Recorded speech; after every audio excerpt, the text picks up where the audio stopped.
వెళ్ళి తిన్నా, అది ఎరిగేలోపు స్ప్లిట్ పడింది భయ్యా అంట. ఇప్పుడు నేనైతే కొన్ని వీడియోస్ చేశాను. ఆ వీడియోస్ లో నాకు వచ్చిన స్ప్లిట్ల గురించి కమెంట్స్ చదువుతాను. ఎంత ఫన్నీగా ఉన్నాడంటే, అది వాడు ఫ్రస్ట్రేషన్ ఎలా చెప్పుకుంటున్నాడంటే అలా చెప్పుకుంటున్నాడు. ఫస్ట్ కమెంట్, బిర్యానీ పెట్టామన్నారు, వెళ్ళి తిన్నా, అది ఎరిగేలోపు స్ప్లిట్ పడింది భయ్యా అంట.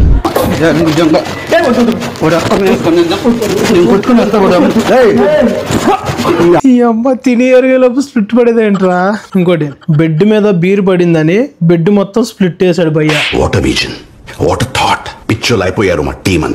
ఈడోడ బిజినెస్ స్ట్రాటజీ ఇది. ఇండియాలో బిజినెస్ ఉంటది, ఇండియా నుంచి గ్రాసరీస్ తెప్పించి యూఎస్ ప్రైజెస్ పెట్టి స్ప్లిట్ చేశాడంట. నీ అమ్మా ఏం తెలివితేట ఎక్కడి నుంచి వస్తారా, సచ్చు సావు తెలివితేటలన్నీ వస్తారా మీకు?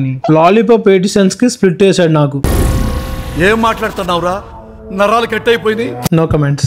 మా రూమ్ దారుణం, సమ్మర్ కదా అని ఏసీ వేసుకుంటే మేము రూమ్ లో 16 hours ఉంటాం, 8 hours పార్ట్ టైం కి వెళ్తాం. నువ్వు 24/7 ఉంటావు కదా, సో మేము బిల్లు 20 days కి మాత్రమే కడతాం అన్నారు. నాకు మాత్రం 30 days అంట.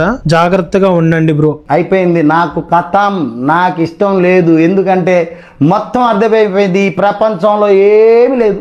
నా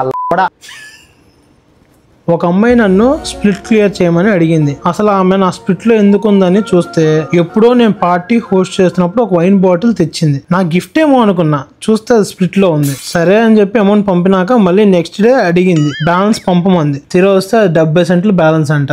జెల్లో కూడా అది అలౌ చేయట్లేదంట 70 cents పంపడానికి.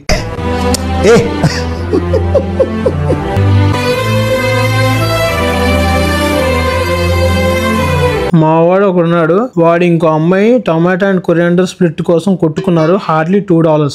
చిల్లర గాళ్ళు అన్నారు. చిల్లర గాళ్ళు కాదు, ఎవ్రీ డాలర్ ఈజ్ ఎమోషన్. ఇక్కడ వీళ్ళకి కొంతమందికి డాలర్ కాదు, సెంట్ల కోసం కూడా యుద్ధాలు చేసుకుంటారు మా వాళ్ళు. ఒరే నాయన, మరీ ఇలా ఉన్నారేంట్రా, సెంట్లలో కూడా స్ప్లిట్ చేసుకోవడం నీ అమ్మ మరీ ఆపండ్రా. సెంట్లతో మీరేమి మేడలు కట్టేసుకోరు. వీడియో నచ్చుంటే కనుక like, share and follow for more. Signing off, నేను మీ భూపీ వ్లాగ్స్. బాయ్.